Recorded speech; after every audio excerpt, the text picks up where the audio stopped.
Asteroid City is the most confusing movie I've seen this year. Wes Anderson is known for clever dialogue, but this one's too clever for me.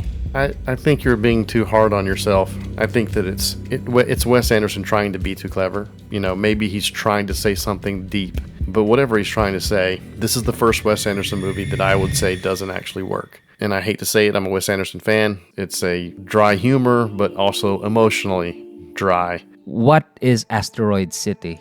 Asteroid City is a play. You're made aware of this fact at the very beginning. It's in black and white. You see Bryan Cranston as a narrator telling you that this is a play. And then they proceed to introduce all of the actors that are going to be playing characters in the play. Tom Hanks, Jason Schwartzman, Scarlett Johansson. And so you see glimpses of the real world interspersed throughout. The playwright, played by Edward Norton. You see Adrien Brody, who's the director, but they're not on screen long enough for you to really get the point of their real lives. What is this play? Is this play important? Those are good questions that I don't think are actually ever answered. What's the purpose of this? Is it like actors enjoying watching each other act? And maybe for them it's entertaining, but for me, it's here's a play. These are the actors in the play. Enjoy the play. Enjoy the dialogue. Enjoy the acting. It's like, great. Why should I care? It doesn't have real conflict and real stakes. Like, who am I rooting for?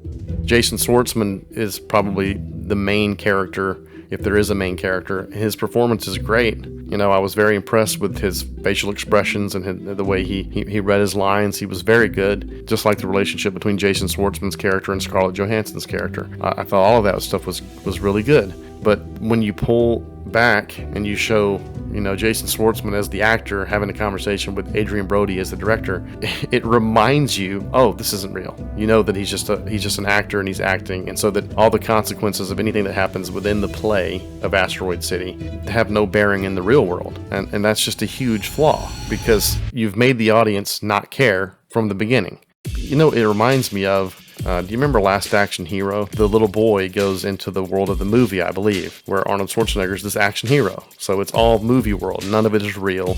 However, what that movie did that was actually smarter than Asteroid City was that the bad guy from that fantasy world came into the real world, and then the stakes were real. That's a twist that would have been interesting if they could have figured out a way to make that. Yeah, I thought they were gonna do that because something big happened in the middle where I thought, finally, at least some real conflict I can understand. But they didn't do anything with it, and we're back to just people talking again. I'll give the movie credit because I was interested the whole time. It wasn't a point of the movie where I wasn't interested. Oh, you were? Yeah, I thought... Yeah, how? I mean, what made you interested? Well, the characters were interesting. The kids, I thought the kids were funny. There were several moments that made me laugh. The soundtrack, I liked some of the songs that I was hearing, you know, when you heard Burl Ives, you know, which is a familiar Wes Anderson thing. I liked all that stuff, but it's not something that I can lean into. It's like when I compare it to his other movies where there's relationships that seem to have depth, there seems to be growth. Yeah, like Grand Budapest probably is Wes Anderson's best film.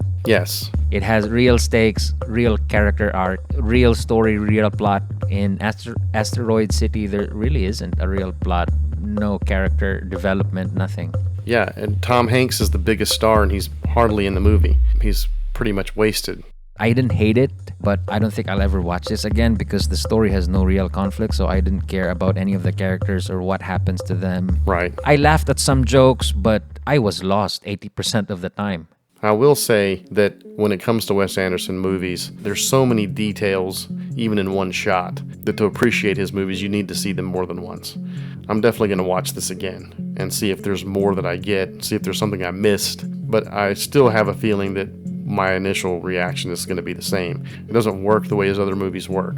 Grand Budapest is a great example. There's a lot of sadness in that movie and relationships. You're following along with the story. It's going somewhere. In this one, that's not happening. There's nothing really to be emotionally invested in, as I said before.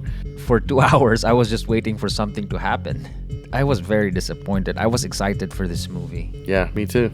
I love Wes Anderson's writing. I love his characters. I love the quirkiness. But I can also see why people don't like him. He seems to be too impressed with his writing, too impressed with his style. I think if you're a Wes Anderson fan, you will appreciate the production design and the sets. You'll appreciate all the elements that make a Wes Anderson movie. But as far as the story, it's his worst film. It's easily his worst film. Oh man, I was so excited. Anyway, I'll see you guys in the spoiler section, and Jim is gonna help us try to make sense out of this Asteroid City madness. See you there. Bye.